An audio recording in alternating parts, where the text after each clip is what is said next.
U Teslinom kabinetu Tehničkog muzeja Nikola Tesla u Zagrebu svečano je potpisan sporazum o odgojnoj, obrazovnoj, stručnoj, tehničkoj i znanstveno-istraživačkoj suradnji na realizaciji projekta Tesla i mi.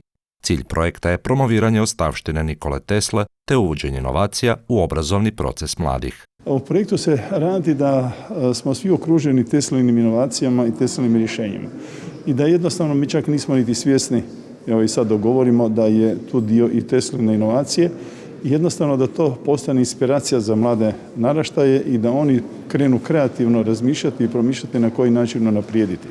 Budući da se radi o spoju između STEM područja i poduzetništva, tako da s jedne strane imamo stvaranje, ali imamo isto tako vezano za gospodarstvo, kako to što smo stvorili pretvoriti u jednu funkcionalnu cjelinu, ali isto tako i tržišno prihvatljivo i na taj način obogatiti sve ono što radimo ovdje u domovini, ali jasno i van. U ovaj projekt uključeni su mladi različite dobi, od osnovnoškolaca pa do studenata, i nema sumnje da se među njima nalazi mnoštvo potencijalnih budućih znanstvenika. Među učenici se sigurno nalaze, zato što krećemo i od vrtića, od osnovne škole, znači svih 8 razreda, srednje škole i studenata.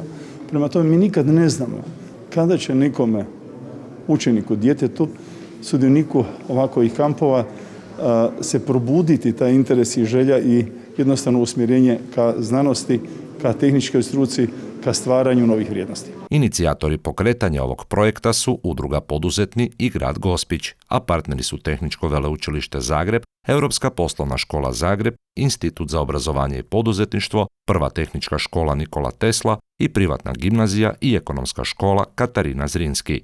Europska poslovna škola i Udruga Poduzetni dijele iste vrijednosti. Europska poslovna škola obučava studente za potencijalne buduće poduzetnike i profesionalne menadžere, a Udruga Poduzetni također se bavi odgojem i obrazovanjem za poduzetništvo. I tu imamo sinergijskih efekata i u ovom projektu vidimo da možemo iskoristiti te sinergijske učinke. Za studente Europske poslovne škole ovo je također i velika prilika da osim teorijskog dijela obrazovanja dobiju i onaj praktični dio, i to za vrijeme školovanja prije završetka samoga studija. Ideja je da naši studenti sudjeluju u organizacijskim aktivnostima ovog projekta, a nastavno osoblje u držanju radionica vezano za poduzetništvo. Jedan od partnera u ovom projektu je također i Tehničko veleučilište Zagreb. Tehničko veleučilište u Zagrebu je ušlo u ovaj projekt zato što mi to radimo već gotovo 60 godina. Toliko imamo naše tradicije u školovanju inženjera elektrotehnike, strojarstva, graditeljstva, a zadnjih 20 godina informatike i računarstva. I mi oduvijek u stvari potičemo taj razvoj tehničke kulture kod mladih. Razlog tome je vrlo jednostavan. Mladi trebaju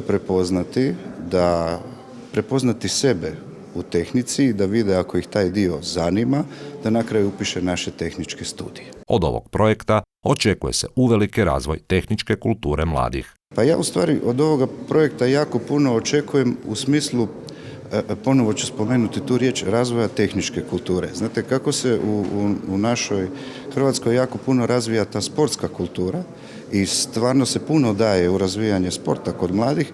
Očekujem da i mi moramo s naše strane razvijati tu tehničku kulturu, poticati mlade u stvari da vide taj jedan razvoj i da vide svoju perspektivu u tome. Današnja tehnologija također igra svoju ulogu u interesu mladih kako bi se zainteresirali za tehničke i prirodne znanosti. Mladi su jako vezani uz računala, i ne možemo reći da u tom dijelu mladi ne razvijaju sebe. Ali temeljna industrija stoji na elektrotehnici i na strojarstvu. Mi moramo razvijati i ove osnovne tehničke naobrazbe, gdje su računala naravno nadogradnja i sa računalima ide sve brže i lakše i bolje, ali temeljna znanja su oduvijek temeljna znanja inženjer elektrotehnike, inženjer strojarstva, po novom čak i inženjer mehatronike.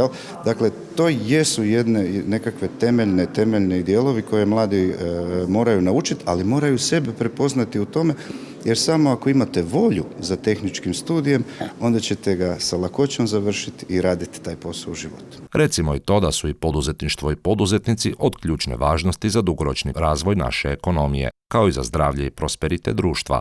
U tom su smislu inovacije u procesu učenja ključ za uspješan rast i razvoj. Cilj ovog međunarodnog kampa je uvesti inovacije i učenje za poduzetništvo kao dio nastavnog procesa djece i mladih, da na temelju ostavštine velikog Nikole Tesle rade na inovativnim projektima i zanimljivim i korisnim radionicama. A tko zna, možda se među nadarenim, talentiranim i upornim mladim glavama nalazi i neki novi Nikola Tesla.